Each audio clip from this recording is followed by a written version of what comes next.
एक ऐसी खामोश रात थी जब पूरी कायनात सो रही थी, लेकिन अर्श पर एक हलचल मची थी। मक्का की गलियों में सन्नाटा था, पर आसमान के दरवाजे खोले जा रहे थे।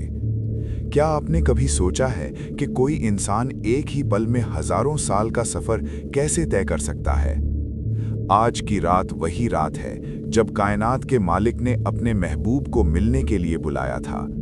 एक ऐसा सफर जिसने इंसान की अक्ल और साइंस के सारे दावों को धूल चटा दी। लोग सो रहे थे, पर हकीकत का सबसे बड़ा मोजिज़ा होने वाला था। अल्लाह के हुक्म से जन्नत से एक सवारी आई जिसे बुराक कहा जाता है। उसकी रफ्तार ऐसी थी कि जहां निगाह पड़ती वहां उसका पहला कदम होता। पलक झपकते ही मक्का से फिलिस्तीन तक का सफर पूरा हो गया। बैतुल मुक़द्दस की उस पाक सरजमीन पर तमाम नबी जमा थे। आदम से लेकर ईसा अलैहिस्सलाम तक सब उस इमाम का इंतजार कर रहे थे जिसके पीछे आज सारी कायनात को नमाज पढ़नी थी। वो मंजर कितना नूरानी होगा जब पहली बार सारी दुनिया के रहबर एक साथ सजदे में झुके होंगे। नमाज के बाद शुरू हुआ वो सफर जो आज तक किसी इंसान ने तय नहीं किया। पहले आसमान से लेकर 7वें आसमान तक रूहानी मंजिलें तय होने लगीं। हर आसमान पर एक अजीम नबी ने इस्तकबाल किया।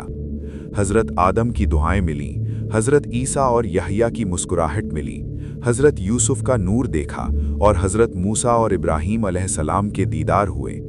हर मंजिल पर एक नया राज खुल रहा था और अर्श की मंजिल करीब आती जा रही थी।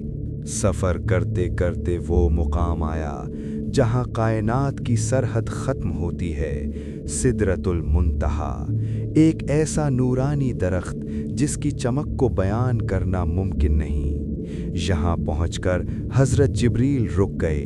उन्होंने कहा, ए अल्लाह के रसूल, अगर मैं यहाँ से 1 इंच भी आगे बढ़ा तो मेरे पर जल जाएंगे। सोचिए वो मंजिल कितनी बुलंद होगी जहाँ फरिश्तों का सरदार भी नहीं जा सकता।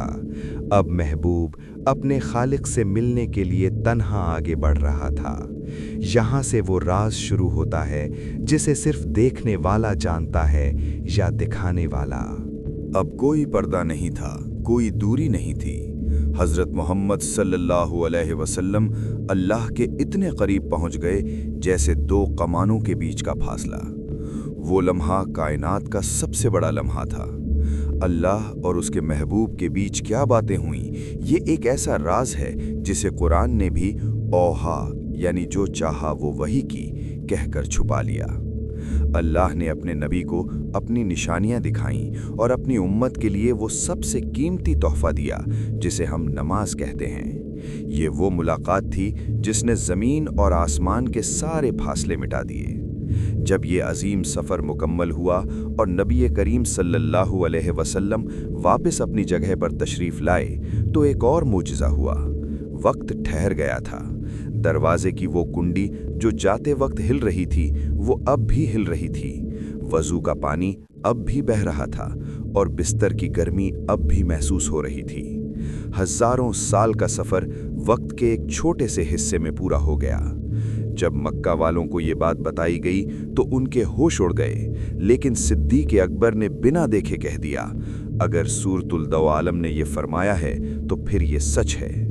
आज की ये रात हमें याद दिलाती है कि हमारे और हमारे रब के बीच का रास्ता हमेशा खुला है। नमाज वही मेराज है जो एक आम इंसान को अल्लाह के करीब ले जाती है। अगर आज की रात आप भी अपने रब से कुछ मांगना चाहते हैं तो ये सबसे बेहतरीन मौका है। दुआओं में हमें और पूरी उम्मत को याद रखें। अगर ये रूहानी सफ़र आपको पसंद आया है तो नूरे हिदायत को सब्सक्राइब करें और कमेंट्स में सुभान अल्लाह ज़रूर लिखें। अल्लाह हाफिज़।